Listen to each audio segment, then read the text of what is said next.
So without further ado, we'd like to bring on Brock Durham. Um, there he is. How are you, Brock? I'm doing good. How about yourself? Good, thanks. Brock is a second-time awardee of the scholarship program. He received a $2,000 award last year as well.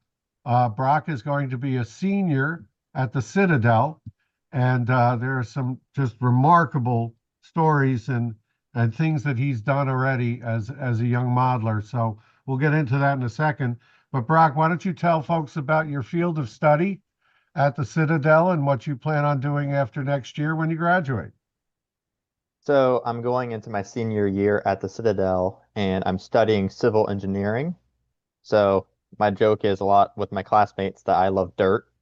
So, I want to either get into some kind of geotechnical service with engineering or consulting. So, I'll be testing construction materials and getting out on the job site. Fantastic. Well, good luck to you. Um, One of the things that I started referring to this class as the Thomas the Tank Engine group of modelers. Why don't you just remind us all how you got into model railroading and how it's taken you to where you are now? So, my parents, when I was real little, like a toddler, they got us the classic wooden Thomas and Friends. So then we just started messing around with that. I did actually find my original Thomas, so I actually still have that. But from there, my grandparents, they bought me a Lionel, and it just got out of control from there, just getting really into O scale. And I tried to dabble a little bit in HO and large scale, but my favorite is still O scale. That's fantastic. That's it. Now you finally got your own. You took over a bedroom upstairs to have a layout of your own. I did at one point. So we did an addition to our upstairs, and I built a little snowy layout. It was a nice little Christmas village, and I used baking soda as my snow. And I was only 15 or 14 at the time, so I was still trying to figure it out. But it did end up looking pretty okay. So. I bet. I bet. Now, speaking of that, one of the things that really impressed us in your essay and in your resume was the work that you've done with the Hospice Christmas program. Could you please tell us a little bit about that? So every year in Beaufort, there is a program where they get the Christmas trees and they decorate it with donations, and it looks very pretty. So they said they wanted to have a centerpiece of a model train table. And one of the main committee members said, "Hey, I know this guy." And I was the guy that they called. So for 2 years, I did train tables for them, and it was, another nice little Christmas village. So I did that for 2 years. That's fantastic. What a nice way to give back to your community. Um, Now you're no stranger to scratch building.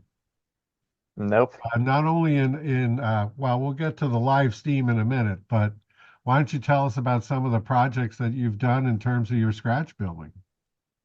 So one of my favorite ones that I've done, and I did this past year, was the overseas railroad that went to Key West that was built in 1912. There was the Florida East Coast line, and you look online, you try to find any kind of steam engines, and there's not really anything for O scale. So I was like, dang, I'm just gonna build my own. So I bought the most similar engine, a 462, and from there it was a K line, so I just kept on modifying it and adding sound stuff to it. So eventually I built the 153 Florida East Coast, which was a beautiful engine. It took a little bit of time to do, but that was one of my big scratches. Another thing I built was an O scale turntable.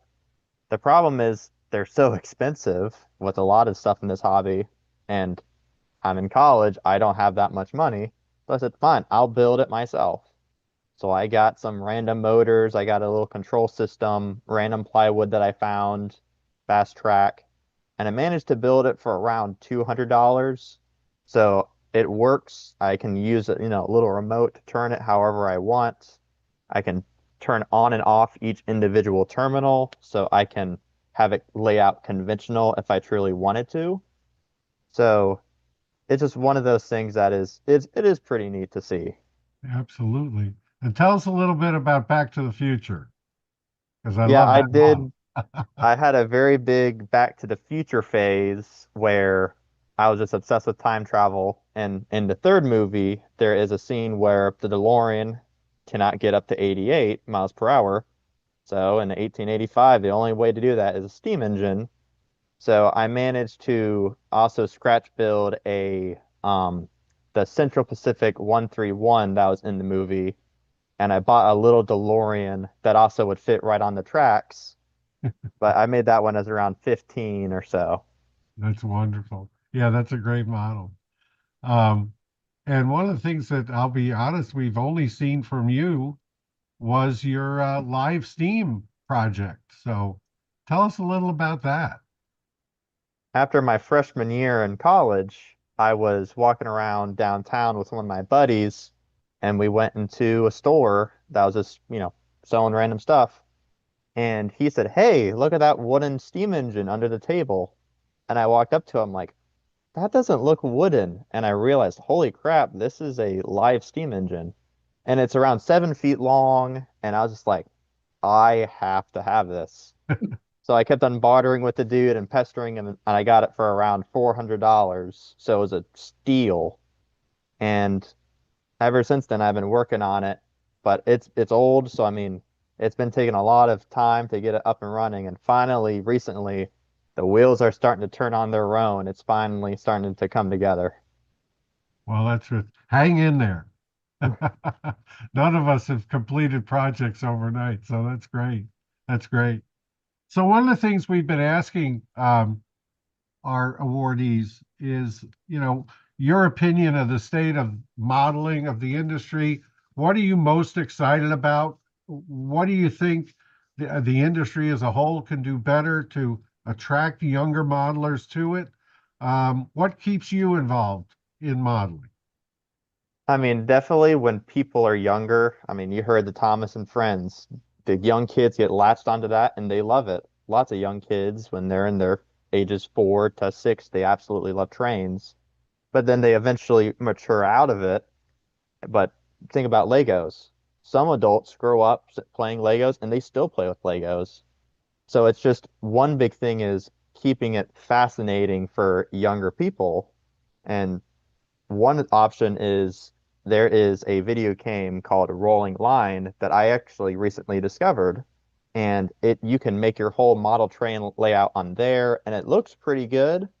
And for someone that has a lot of restricted space, it works great because then I get to make a layout how I desire, and it just fits all within my computer. But also, the prices on some of the things can be extreme. So someone that doesn't have too much, financial backing or a club to go to won't be able to make train tables and such. So Right, right. Now, are you still involved with any clubs, either at the school or locally? recently, at the Citadel, they have different, kinds of engineering clubs, and one of them they were bringing back was the transportation club. And my teacher was asking for volunteers, and I kind of got voluntold to do it because she knew my love for trains. So now I am the transportation club president. So Well, congratulations. Tom, do you have anything you want to add with Brock? I just want to say how fascinated or how pleased I am that you're a scratch builder, and so you're keeping that art alive. Personally a big scratch builder, and everything you make when you scratch build it. I mean, at this point in your life, it may be cost driven, but later in life, it turns into not so much a cost issue as a uniqueness when you scratch build, because you're building one-offs and one of a kind, and truly, you're using your imagination. And civil engineering is a good field. I personally hired numerous civil engineers as being in the mining industry, and that's one little aspect of that, and construction and materials that I was involved with. So that's a solid field, and do you think your number one priority when you get your first job is to get that railroad going, right? I'm gonna try to. Yeah, well, that's great. And yeah, I think I mean, you really covered great interview, Bob, and Right. great answers, Brock. Brock, what was the name of that program, that simulation program? It's Rolling line. called Rolling Line. Rolling Line. Very good. Thanks for the reference there. Well, again, congratulations to you as a two-time winner. We are so proud of you and the work that you're doing, not only in railroading, but just academically. And it's been an absolute pleasure seeing you progress through the last couple of years. And best of luck to you in the future. Well, I appreciate it. Great. And don't feel as though you can't come on the show and share something about that steam locomotive. Absolutely. That Yeah, would you're be- part of the family now. That would be fascinating to see, Yeah. just to see it and to see what you did about it, and, Yeah. you know, how you restored it, basically.